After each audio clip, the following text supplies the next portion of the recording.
Dar início à nossa primeira aula, a matéria de primeiros socorros. Meu nome é Crislaine Kelly, eu sou especialista em urgência e emergência, e hoje, e daqui a mais 3 aulas, né, nós temos 4 aulas, estaremos juntos. Então, para começar,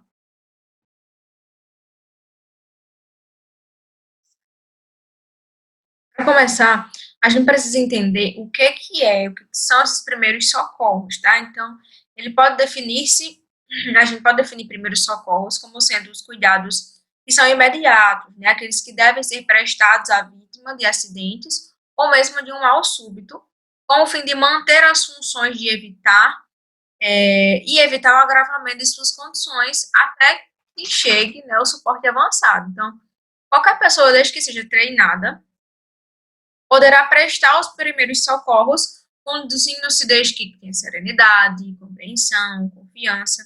Então, qualquer pessoa, não necessariamente alguém que seja do SAMU, não necessariamente um enfermeiro ou um médico, alguém especializado, mas desde que tenha um treinamento para aquela situação, né? Então, a questão dos primeiros socorros não é fazer um diagnóstico, não fazer um tratamento que seja definitivo, mas se trata de manter a vítima estável, viva, o melhor que puder, até que um suporte avançado, um suporte de profissionais mais qualificados possam chegar.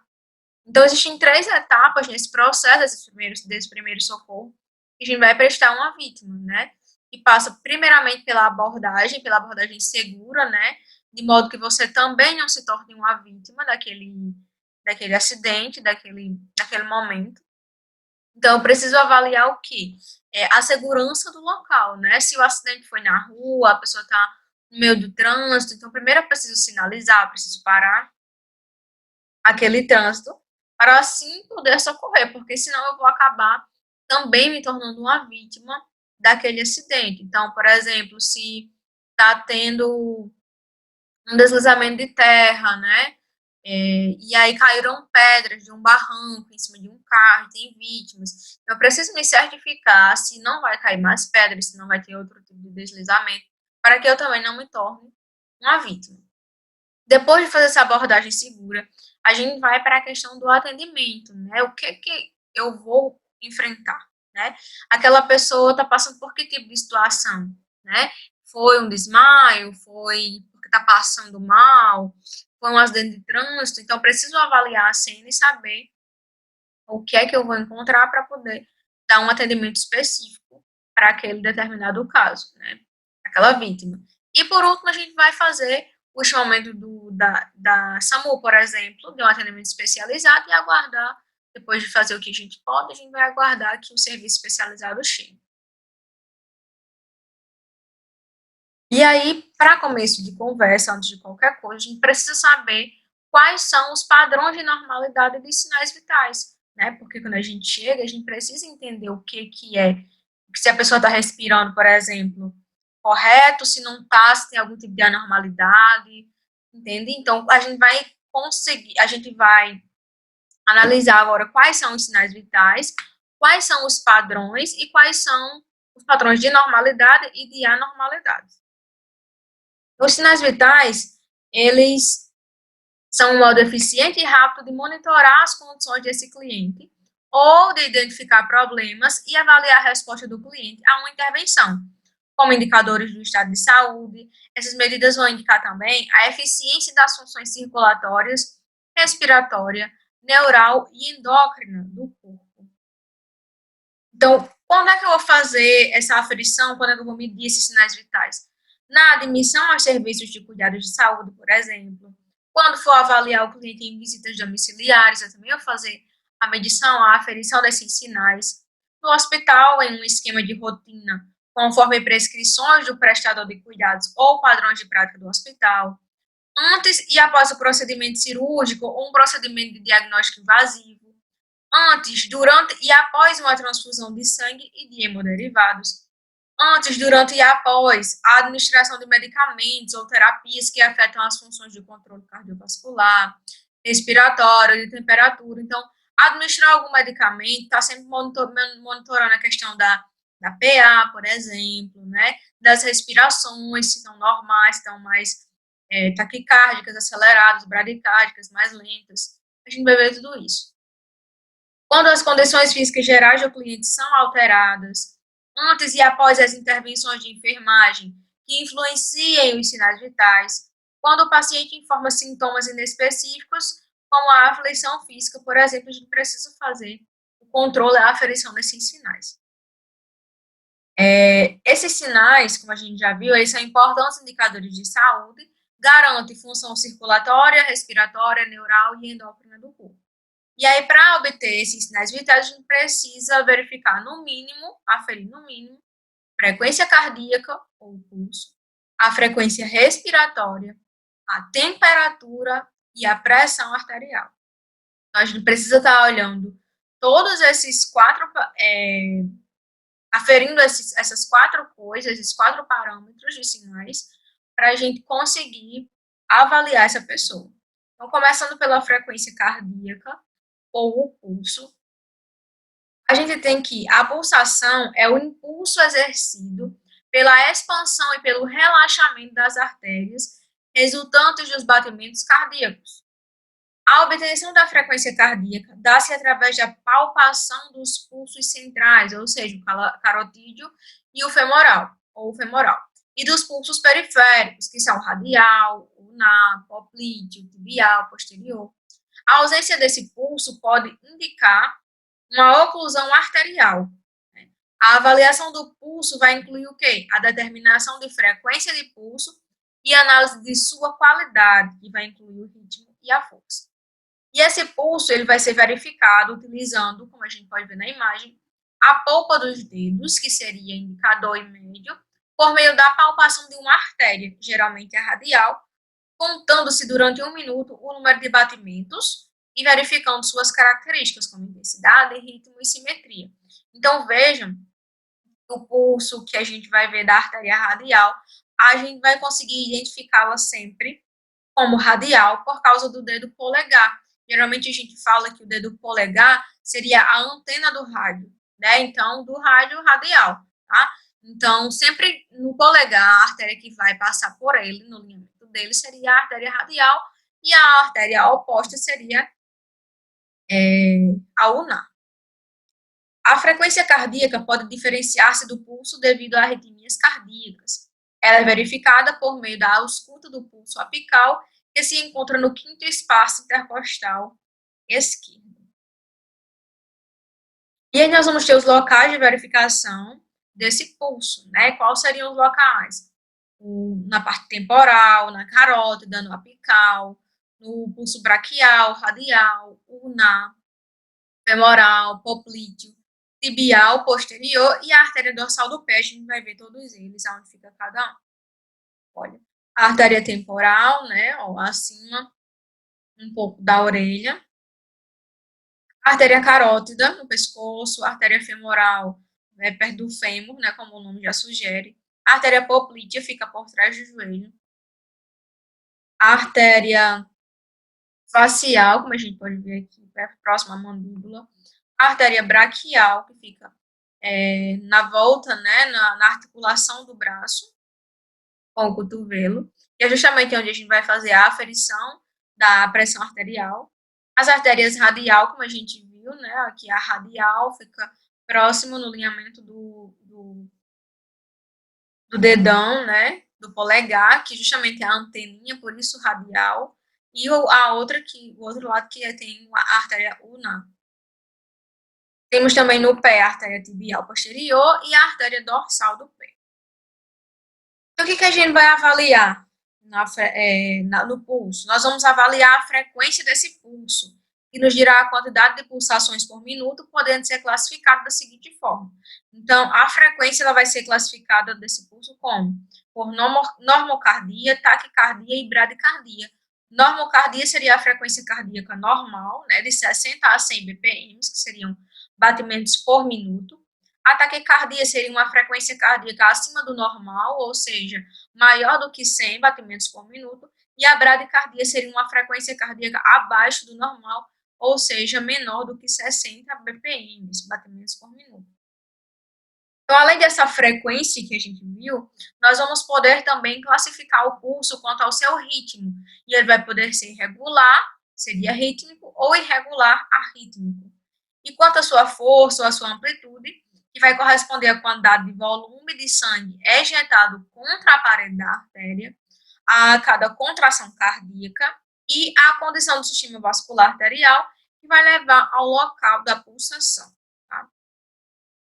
Então, o que é que vai poder influenciar essa frequência do pulso, né? Para ficar mais, para ficar menos, o que pode influenciar para que isso saia fora do padrão de normalidade? Então, dor, exercício, temperaturas, altas temperaturas ou baixas, fortes emoções, alguns tipos de fármacos, uma hemorragia também, por exemplo, né? Pode fazer o pulso ficar mais fino, né? Porque mais rápido e mais fino, porque o coração vai tentar compensar essa hemorragia bombeando mais, só que não vai ter sangue suficiente por causa que está tendo hemorragia. Então, isso também vai alterar a frequência do pulso, além de mudanças posturais, condições pulmonares, entre outros.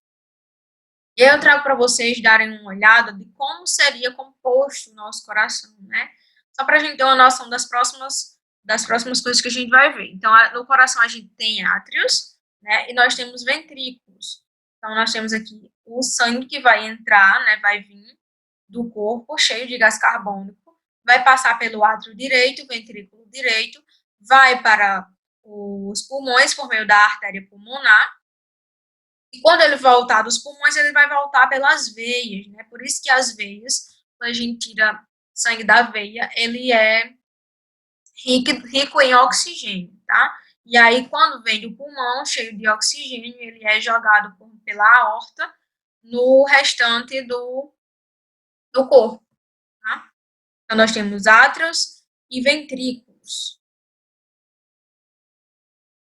E aí, eu trago para vocês a questão dos impulsos elétricos, né? Que foi por isso que eu informei a questão de átrio, de ventrículo, que a gente também vai ver um pouco sobre mais na frente, tá? Então, aí a gente vai ter seria o traçado, né, elétrico dos batimentos cardíacos. Então, esse é um traçado normal, né? Nós temos a primeira onda, que é a onda P, nós temos a onda do complexo QRS, seguido da onda T também, tá? Então, nós vamos ter o quê? Que a onda P é a despolarização daqueles átrios que a gente viu, tá? Então, seria quando existe a ejeção do sangue dos átrios para os ventrículos, tá? Então, seria a contração dos átrios. Seria, então, a despolarização atrial. E aí, nós partimos para o complexo, né, a onda QRS, o segmento QRS. E aí, esse segmento seria a despolarização dos ventrículos. A gente não viu a despolarização dos átrios na onda P? Então, na QRS é a despolarização dos ventrículos, né? E aí, a gente, na sequência, temos a repolarização dos ventrículos.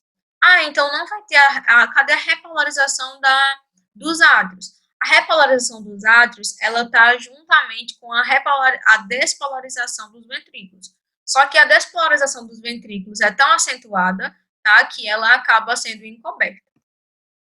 E aí, depois que existe essa repolarização ventricular, nós damos seguimento novamente para começar de novo esse ciclo dos batimentos. Então, esse é um batimento normal que a gente poderia estar vendo em um eletrocardiograma, tá? É a frequência normal dos batimentos cardíacos. Olha, aí nós vamos ter o que?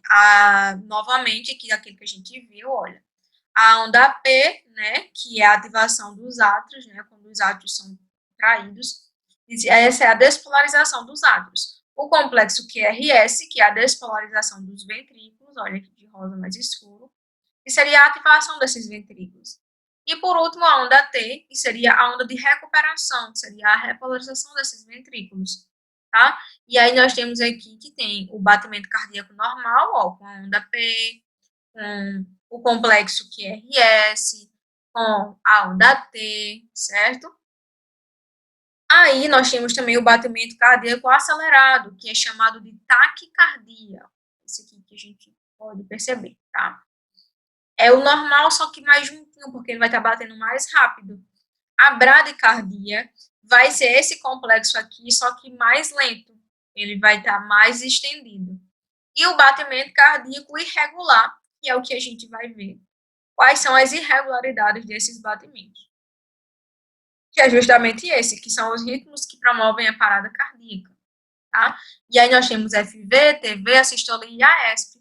A FV é a fibrilação ventricular, a TV é a taquicardia ventricular sem pulso, a sistolia e a ESP. A ESP é a atividade elétrica sem pulso. E aí, ao lado, a gente pode ver como seria esse ritmo nos monitores, tá? Como estaria batendo o coração. Na fibrilação ventricular, que é um ritmo que a gente pode chocar, vai ser um ritmo mais desorganizado, mas ele vai ser acelerado, tá? É onde o coração ele vai estar em movimento, mas ele não vai conseguir bombear o sangue, porque ele está em um ritmo diferente, tá? Tá totalmente desorganizado os batimentos dele. Isso na fibrilação ventricular. Na taquicardia ventricular sem impulso, nós vamos ter o quê? Nós vamos ter um padrão, né, de batimentos, porém, ele vai ser rápido, vai ter um padrão, não vai ser o padrão normal, né, lógico, e vai ser um padrão muito rápido, é regular, porque sempre vai ser da mesma forma, mas ele vai ser rápido, tá? Então, regular e rápido é a taquicardia ventricular. A assistolia é quando não existe nenhum tipo de atividade elétrica, tá? A pessoa vai estar totalmente parada, não tem atividade elétrica, tá? Então, nesses casos, como a gente vai ver lá na frente, a gente não choca, a gente só faz a massagem de RCP. Já o AESP, né, atividade elétrica sem pulso, é um ritmo compatível com a vida, né? Que engana, a gente acha que é um ritmo normal, porque parece um ritmo normal. Só que o que acontece? Vai acontecer um problema com relação à eletricidade, né? Vai ser um problema elétrico no coração. Então, o coração ele vai bater, mas não vai ter sangue lá para ser bombeado, tá? Então, é um ritmo que é parecido com o normal, só que ele vai tentar bater, né? Vai continuar batendo no ritmo parecido com o normal, só que não tem sangue para ser injetado. E aí, com o passar das batidas, por não ter sangue, ele vai diminuindo esses batimentos, tá? Podendo levar a uma sistolia. E aí vou trazer para vocês agora o vídeo com relação a esses ritmos para vocês darem uma olhada. Fibrilação ventricular, o FV. A gente vai dar uma olhada. Veja que começa com um ataque cardíaco ventricular para a gente saber a diferença, tá? Um ataque cardíaco normal, tá? Não faz parte daquelas anormais. Só estava rápido. Agora a gente vai ver a diferença dela para uma fibrilação. Veja como vai ficando diferente. Estava bem rápido, mas estava com o ritmo normal, né? A onda. Agora na fibrilação não está mais, está um ritmo totalmente desorganizado. Muito rápido, mas desorganizado. Não tem aquele complexozinho bonitinho da onda P, do QRS. Agora a gente vai ver a taquicardia ventricular sem pulso, tá? Então, começa numa taquicardia ventricular, uma taquicardia total acelerado, e aí ele entra numa taquicardia ventricular sem pulso, tá? Ó, é um ritmo que ele é padrão, né? Ele é regular, mas ele é rápido, tá vendo? Ele não é um ritmo normal, mas ele mantém um padrão, e é um padrão que é rápido, certo? Não sei se vocês estão entendendo, mas é essa parte aqui de cima. Aí nós temos a ESP, né, atividade elétrica sem impulso. Veja que o traçado ele parece um traçado com o traçado normal. Tá? Ele parece um traçado normal.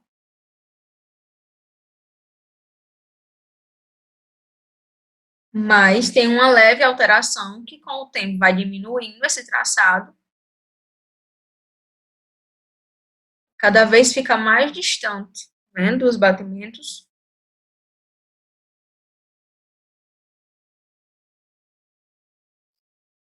e vai ficando distante cada vez mais. E nós temos a assistolia, que é justamente a sequência. Começa com uma bradicardia, né, um batimento cardíaco mais devagarzinho, e aí na sequência ele já entra em assistolia, ou seja, não tem mais nenhum tipo de atividade elétrica nesse coração. Assim, está parado, totalmente parado, o coração parou.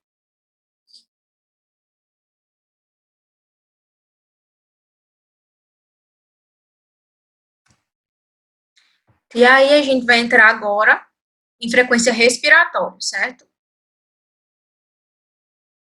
E a frequência respiratória, né, a respiração, ela consiste na troca de oxigênio e dióxido de carbono, né, que é o CO2, entre o organismo e o meio ambiente. A ventilação é a manifestação mecânica dessa troca, ou seja, a inspiração e a expiração. E ela pode ser contada visualmente, pela palpação, ou colocando-se a mão sobre o tórax do paciente, ou ainda com a ausculta dos ruídos ventilatórios do pulmão com o auxílio de um estetoscópio. E aí, esse processo de respiração é o processo pelo qual os tecidos permutam os gases de O2 e CO2, controlado pelo centro respiratório, que é localizado no bulbo, anatomicamente inserido no sistema nervoso central e sensível a alterações do pH sanguíneo. Então, quais são os fatores que poderiam estar influenciando essa frequência da respiração, tá? Então, a idade pode interferir, a posição que a gente está, sentado, deitado, cabeça para baixo, enfim. Exercícios também interferem, né, no padrão respiratório, né? Quanto mais a gente anda rápido, quanto mais a gente corre, mais a frequência respiratória, aumenta, né? Então, dor aguda, ansiedade, tabagismo também leva à alteração dessa frequência. Alguns tipos de medicações, a lesão neurológica, uma função de hemoglobina, tá? Podem estar alterando essa frequência respiratória. E o que a gente deve avaliar nessa frequência respiratória? A gente deve avaliar a quantidade de respirações por minuto, ou seja, a frequência, né? Além disso, a gente vai avaliar a profundidade dessa respiração, se ela é profunda, se ela é superficial, e o ritmo, que pode ser regular ou irregular, podendo ser classificado de algumas formas. Então, como é que a gente vai classificar a respiração desse paciente? Então, tem algumas formas de classificar. A primeira é ele estar eupneico, né? Ou seja, vai ser uma frequência respiratória com valor aceitável, né, dentro da normalidade, de 12 a 20 respirações por minuto. A bradiapneia vai ser uma frequência da respiração que vai ser regular, né, porém vai ser anormalmente lenta. Tá? Então, vai ter em torno de 20, mas vai ser muito mais lento do que o normal. A hiperpneia seria uma respiração mais difícil, né? Com a profundidade e uma frequência mais aumentada, ou seja, mais do que 20 respirações por minuto. E normalmente isso acontece durante a prática de exercício. A apneia, que seria uma respiração quando a respiração cessa por vários segundos. Então, paradas persistentes resultam em um retardo respiratório. Então, a apneia é justamente isso, é a falta da respiração, é parar de respirar. Isso é um período de apneia.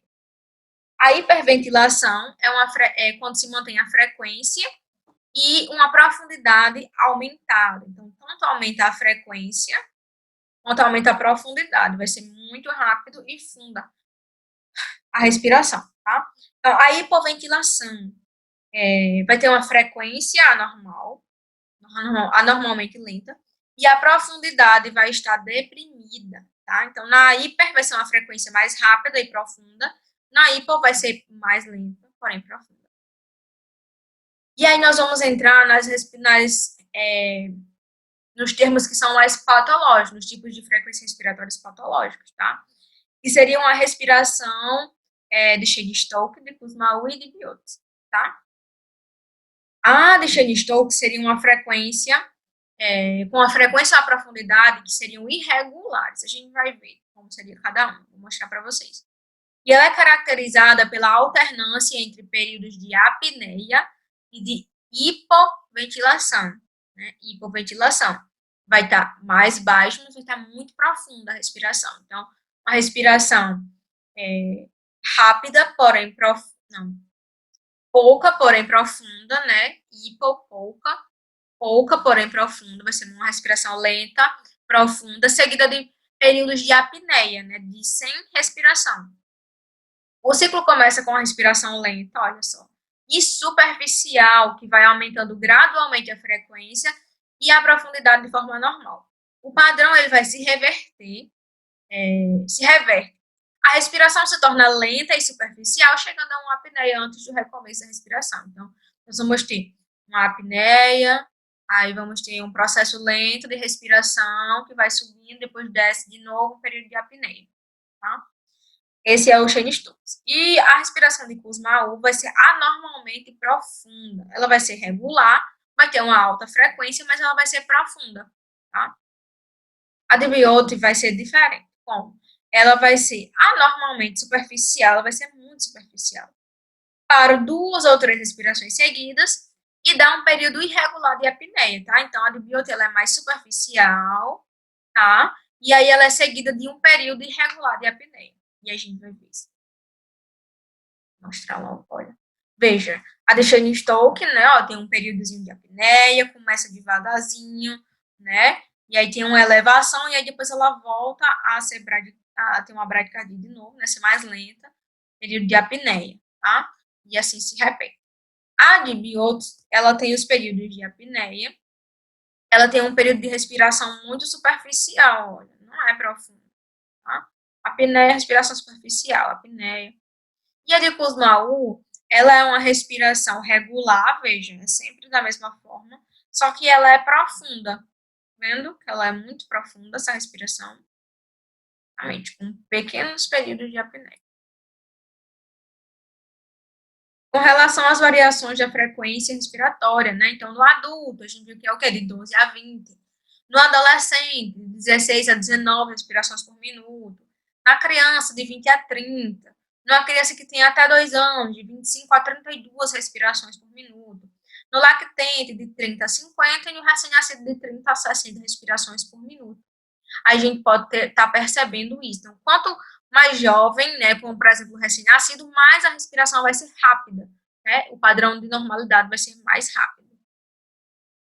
E aí, como a gente viu, é só um esquemazinho para a gente lembrar o que é a bradipneia, né? A respiração mais lenta, a taquipneia com a respiração mais rápida, a hiperpneia, a hipoventilação, hiperventilação, né? A hipoventilação com pouco oxigênio, a hiperventilação com oxigênio demais disponível, a apneia com aqueles períodos sem respiração, aí nós temos a respiração de Chine-Stokes, de Kussmaul, e a de Biot, que a gente vai dar uma olhadinha agora, como seria.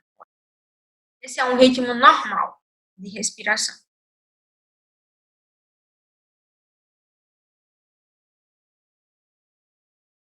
E agora a respiração dispneica, a respiração de dificuldade, olha.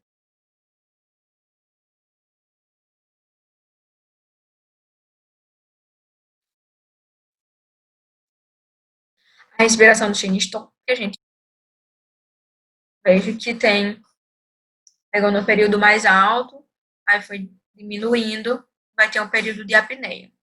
Olha, sem respiração. Voltou, vai diminuindo, até ter outro período de apneia, e assim vai. Essa é a respiração do Shinistone.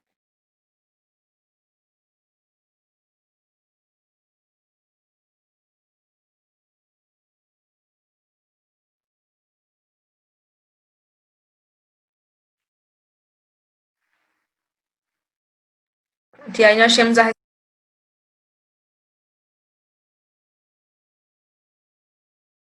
vendo que ela tem períodos irregulares, ela é superficial e irregular, com algumas variações de período de apneia, mas ela é bem irregular.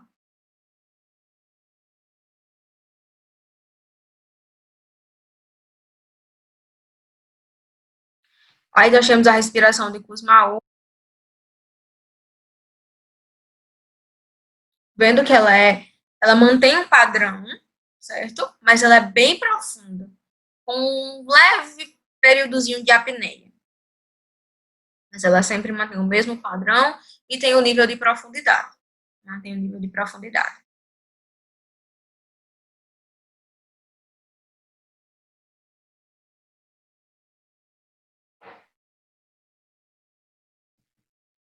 Pronto. E aí, além disso, a gente vai ter também falando sobre a saturação dentro da parte respiratória ainda, tá? Então, apesar dessa saturação do O2, né, que saturação de O2 é SaO2, ser uma medida importante e muito utilizada junto com os sinais vitais, considera-se como parte da função respiratória e não como um sinal vital separado, tá? Já que ela depende dessa relação ventilação-perfusão.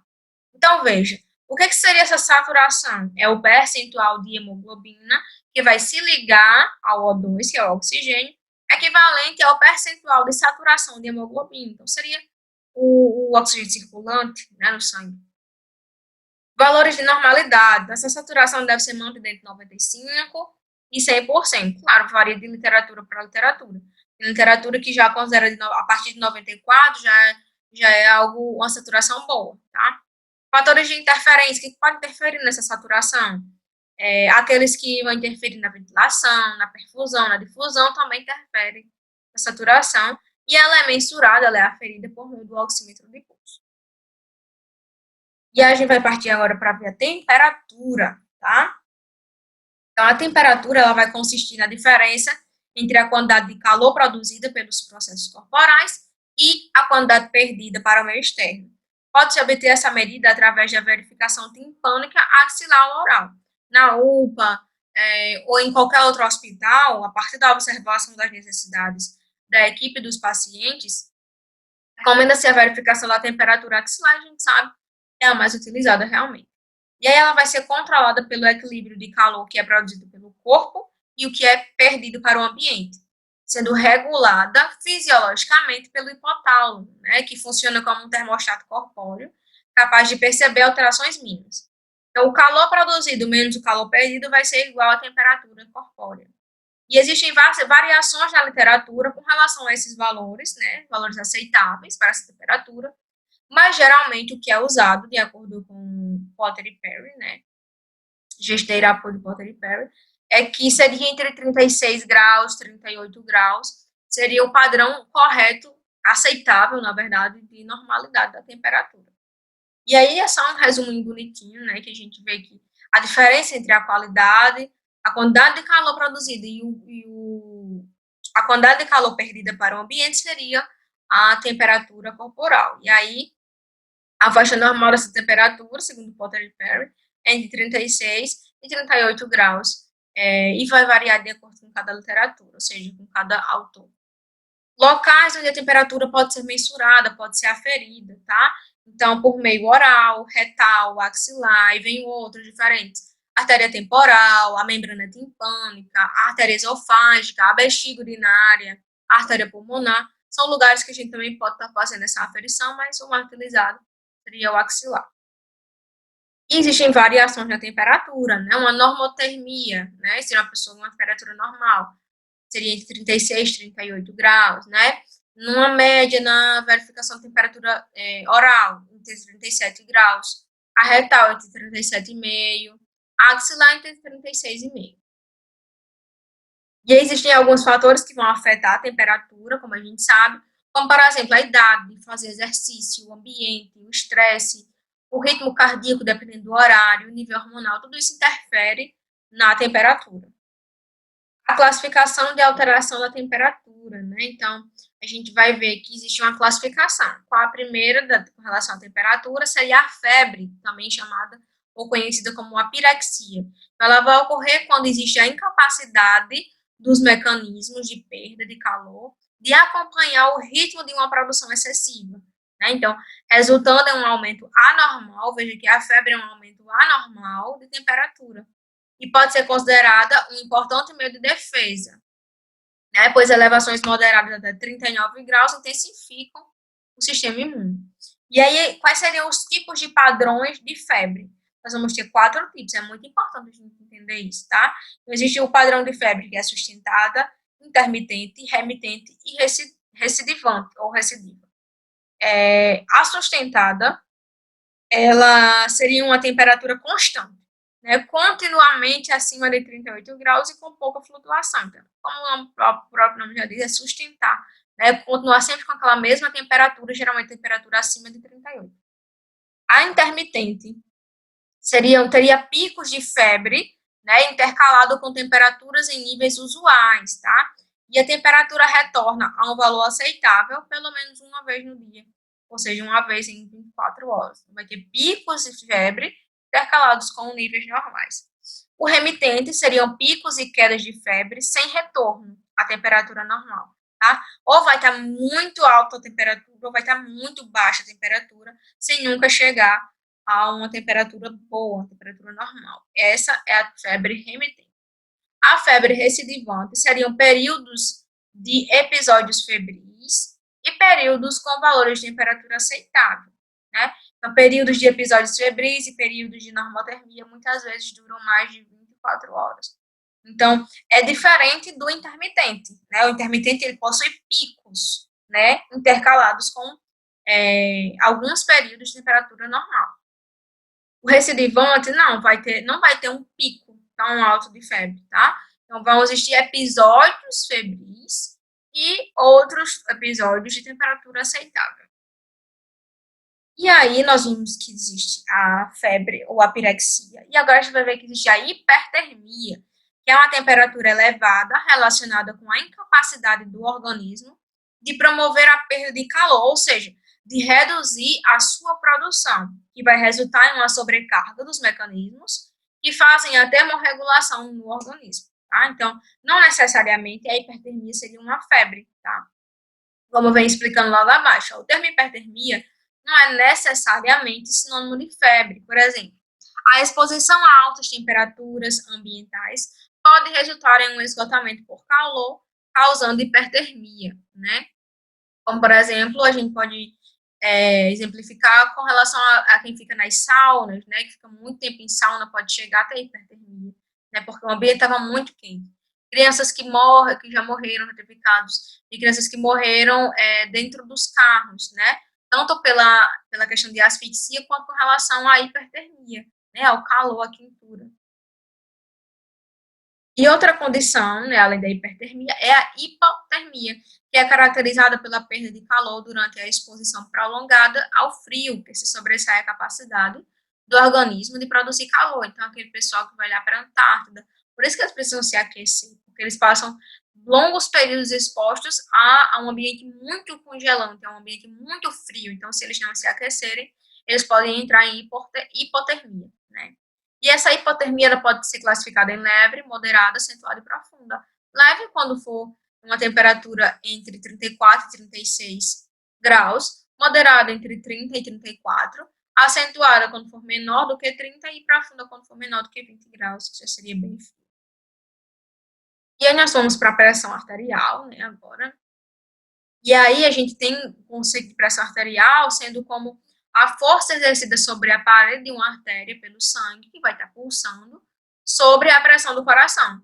Então, ela vai ser medida em milímetros de mercúrio, tá? MM, Hg, através da ausculta dos sons de Korotkov. A gente vai ver quem foi. O pico máximo de pressão no momento de uma ejeção, ou seja, o primeiro som que a gente vai estar auscultando, denomina-se pressão sistólica, tá? Quando os ventrículos relaxam, ou seja, quando o sangue permanece nas artérias e exerce uma pressão agora mínima, o resultado vai ser o último som auscultado, ou seja, vai definir aí a pressão diastólica. Então, pode ser realizado com um esfigmomanômetro manual ou um equipamento digital. Então, veja que o primeiro som que a gente auscultar na hora de fazer a aferição da pressão arterial seria a pressão sistólica, e a segunda, que seria a última, seria a diastólica. A gente vai ver também tudo isso. Então, o que seria essa pressão arterial, como a gente viu? Então, é a força exercida sobre a parede de uma artéria pelo sangue pulsante sobre a pressão do coração. E aí nós temos pressão sistólica, que é a primeira, pressão diastólica, resultando na pressão de pulso. E existem alguns fatores que vão afetar essa pressão, que seriam a idade, a etnia, o sexo, né? Uma variação diária, alguns tipos de medicamentos. O exercício também vai estar fazendo uma variação, vai estar afetando essa pressão. O peso, né? O tabagismo, a postura, o estresse. Fatores climáticos também influenciam, assim como dor, dentre outros. Com relação à aferição dessa PA, como a gente viu, a primeira verificação deve ser realizada em ambos os braços. Então, se é a primeira vez que essa pessoa está fazendo uma verificação de PA, a gente vai fazer a aferição nos dois braços, tá? Se por algum acaso existir uma diferença entre esses valores, a gente vai considerar a medida máxima, tá? O maior valor que a gente encontrar dos dois braços. O braço com maior valor aferido deve ser utilizado como referência nas próximas medidas. Então, afere os dois e adere ao de maior valor, e aí a gente vai ficar sempre verificando esse mesmo braço. E aí eu trouxe, caso vocês não conheçam, né? Você já conhece para a gente dar uma relembrada, quais são as partes que compõem o esfigmomanômetro, né? Que esse é o aparelho que a gente usa para fazer a verificação da PA. Então, aqui nós temos o manguito, né, que é a parte que vai insuflar. Temos o bulbo, também chamado de pera. Nós temos a válvula de pressão, né, que a gente vai fechar quando for insuflar e soltar quando a gente estiver desinsuflando. O manômetro, né, que vai ser o reloginho que a gente vai estar olhando. Reloginho, né, entre aspas. E as vias de pressão, né, que são essas borrachinhas. Assim como a gente também vai precisar do estetoscópio. E aqui nós temos as olivas, que vão nos ouvidos para proteger, né? O tubo de condução, a campânula e o diafragma.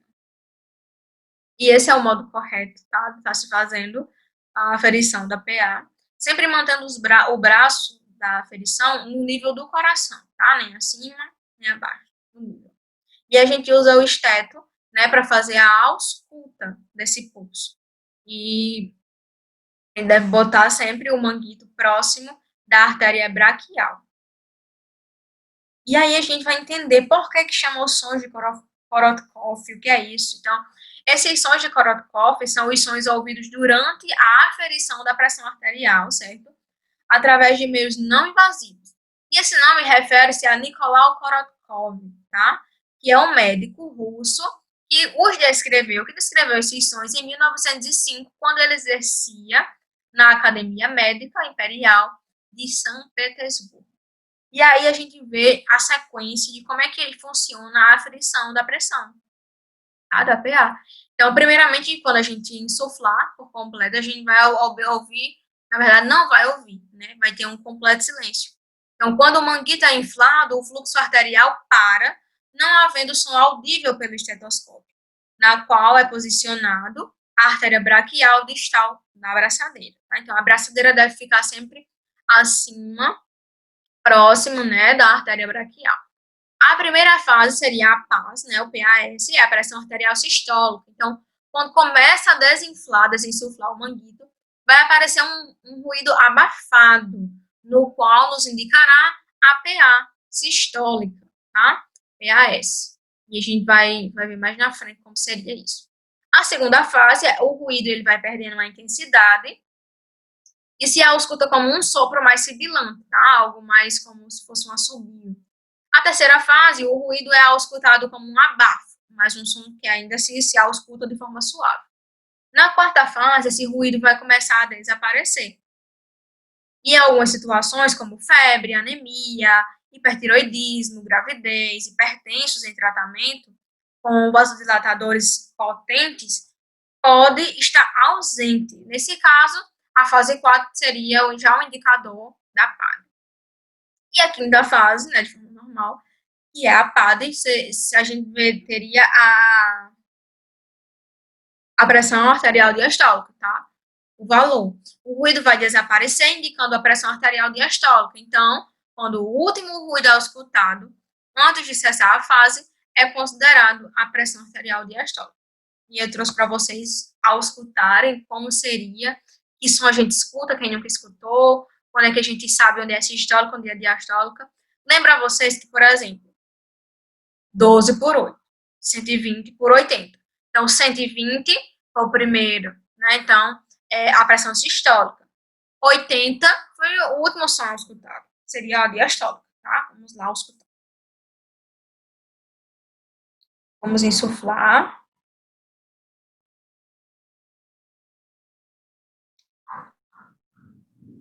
Até que, geralmente, se insufla de 20 a 30 a mais do que a pressão normal.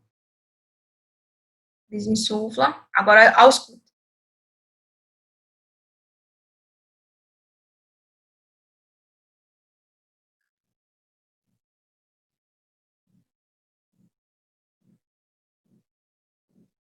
Quando vai parar o som?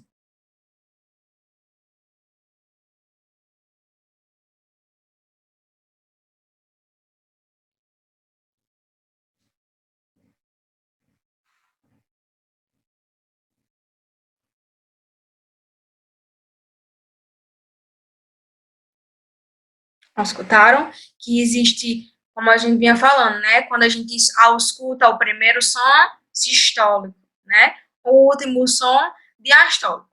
Eu vou passar novamente, mas eu lembro a vocês que tem gente que já tem uma mania e ele não ausculta, tá? Faz a aferição da PA apenas por olhar para o manômetro.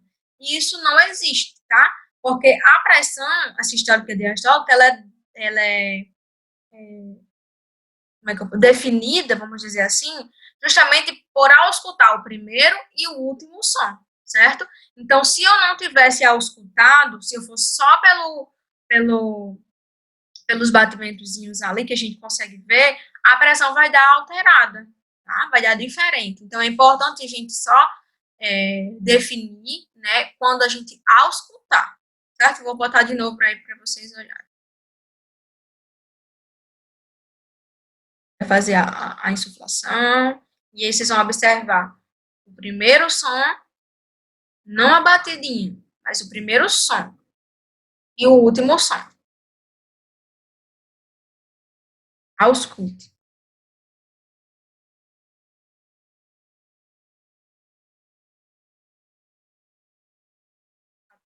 Viu? O som foi no 14.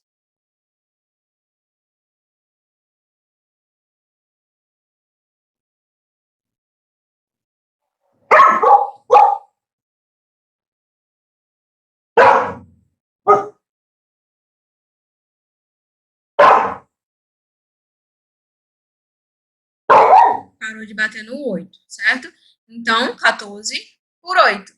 Veja como é importante fazer a ausculta e não só olhar, porque senão vai sair de forma errada. Então, aí nós temos os padrões do PA, certo? Os valores que podemos considerar como aceitáveis para a pressão arterial para adultos, né, maiores de 18 anos, segundo o caderno de atenção básica número 37 do Ministério da Saúde de 2003, tá? Então, é com relação baseado nesse caderno. Então, ótimo seria entre 12 e 8, né, 120 por 80, e o normal até 13 por 8, seria 130 por 85.